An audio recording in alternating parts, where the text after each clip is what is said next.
Picture a time when the world was shrouded in darkness. The fall of Rome had plunged Europe into chaos. But in the East, a new light was dawning. This was the Islamic Golden Age. Scholars from all corners of the Islamic world were pushing the boundaries of human knowledge. They built upon ancient wisdom, questioned it, and revolutionized it. Their contributions spanned across various fields: medicine, philosophy, mathematics, astronomy. Their works didn't just advance Islamic civilization. They shaped the course of human history. These scholars bridged civilizations by translating works from Greek, Persian, and Indian sources, adding their own insights. This created a melting pot of ideas, nourishing minds across cultures and continents. Today, we're going to explore the lives of some of these extraordinary individuals. We'll see how their groundbreaking work still echoes in our modern world. From the father of modern medicine to the pioneer of sociology, these scholars left an indelible mark on human knowledge. Their story is not just Islamic history, it's world history. And it's a story that deserves to be told. Let's start our journey with a true Renaissance man, Ibn Sina, known in the West as Avicenna. Born in 980 CE in what is now Uzbekistan, Avicenna was a child prodigy. By 18 he was a qualified physician. His most famous work, the Canon of Medicine, was the medical textbook for over 700 years. It covered everything from the function of organs to the importance of diet and exercise. Avicenna wasn't just a doctor, he was also a philosopher, astronomer, and poet. His philosophical masterpiece, the Book of Healing, dealt with logic, metaphysics, and other branches of philosophy. Avicenna's ability to blend different fields of knowledge made his contributions significant. He saw medicine and philosophy as interconnected parts of understanding the human condition. This holistic approach to knowledge was revolutionary for its time, and it's an approach that still has value today. Now let's turn our attention to another intellectual giant, Al-Kindi, often called the Philosopher of the Arabs. Born in Kufa, Iraq, around 801 CE, Al-Kindi was a man of many talents. He was a mathematician, astronomer, chemist, and musician. But it was his work in philosophy that truly set him apart. Al-Kindi lived during a time of great cultural exchange, translating and adapting Greek philosophical works into Arabic. He integrated Greek philosophy with Islamic theology, emphasizing reason. Al-Kindi believed that philosophy and religion were complementary paths to truth. This idea was radical for its time, showing how they could coexist and enrich each other.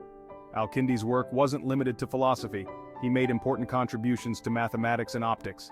He even dabbled in cryptography, developing techniques for code breaking. Al-Kindi's diverse interests show us the true spirit of the Islamic Golden Age. It was a time when knowledge knew no boundaries and curiosity and reason were celebrated. One man could make contributions across multiple fields of study. Our next stop brings us to Al-Farabi, born around 872 CE in what is now Kazakhstan. Al-Farabi earned the title the Second Teacher, second only to Aristotle in his mastery of logic. But Al-Farabi was more than just a logician, he was a true polymath. His contributions spanned philosophy, political theory, and even music. His work, The Virtuous City, outlined his vision of the ideal society. He wrote extensively on music theory, and even invented musical instruments.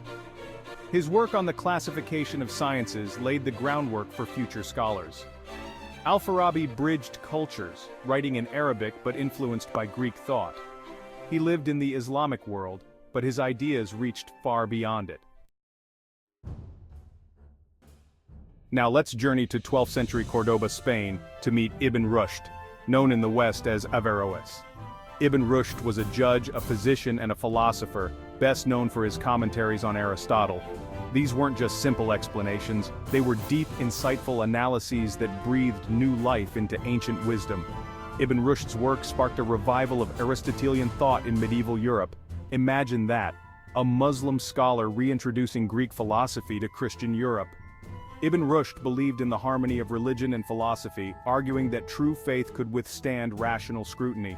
This was a revolutionary idea at the time. Ibn Rushd also made significant contributions to medicine. His medical encyclopedia, Kitab al-Kulliyat fil Tibb, was widely used in Europe. It covered topics ranging from anatomy to therapeutics. Ibn Rushd's approach was always rational and empirical, emphasizing observation and experimentation. Perhaps his most enduring legacy is his defense of reason. He believed that the truth of religion could be demonstrated through rational argument. This idea influenced not just Islamic thought, but Christian and Jewish philosophy as well. Let's fast forward to the 14th century and meet Ibn Khaldun, often called the father of sociology. Born in Tunis in 1332, Ibn Khaldun approached history as a science. His masterpiece, the Muqaddimah, analyzed human society. He introduced asabiyah, or social cohesion. This idea still resonates in modern sociology. Ibn Khaldun also served as a judge and diplomat, negotiating with Tamerlane. His empirical approach laid the foundations for modern social sciences. Our final stop brings us to Al-Razi, also known as Rhazes in the West. Born in 9th century Persia, Al-Razi was a true pioneer of clinical medicine. He wasn't content with just reading ancient medical texts, he wanted to test their claims. Al-Razi emphasized the importance of clinical observation, keeping detailed records of his patients' symptoms and treatments. This might seem obvious now, but in the 9th century, it was groundbreaking. Al-Razi's work laid the foundation for evidence-based medicine.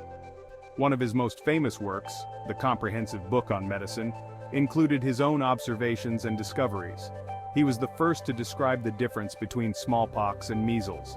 He pioneered the use of alcohol as an antiseptic and used animal gut for sutures. Al-Razi wasn't just a brilliant doctor, he was also a compassionate one. He believed in treating the whole patient, not just the disease. He emphasized the importance of diet, hygiene, and mental health in overall well-being. Al-Razi also wrote extensively on medical ethics, believing that the primary duty of a physician was to do no harm. This principle still forms the core of medical ethics today. As we conclude our journey through the Islamic Golden Age, let's reflect on the enduring legacy of these scholars. We've met philosophers, physicians, astronomers, and sociologists. Each left an indelible mark on human knowledge. Their contributions continue to shape our world today. They showed us the power of curiosity and critical thinking. These scholars bridged cultures, preserving ancient wisdom, incorporating insights from Persia and India, and passing this knowledge to medieval Europe. They played a crucial role in Western civilization. By cultivating their spirit of inquiry and innovation, we honor their legacy.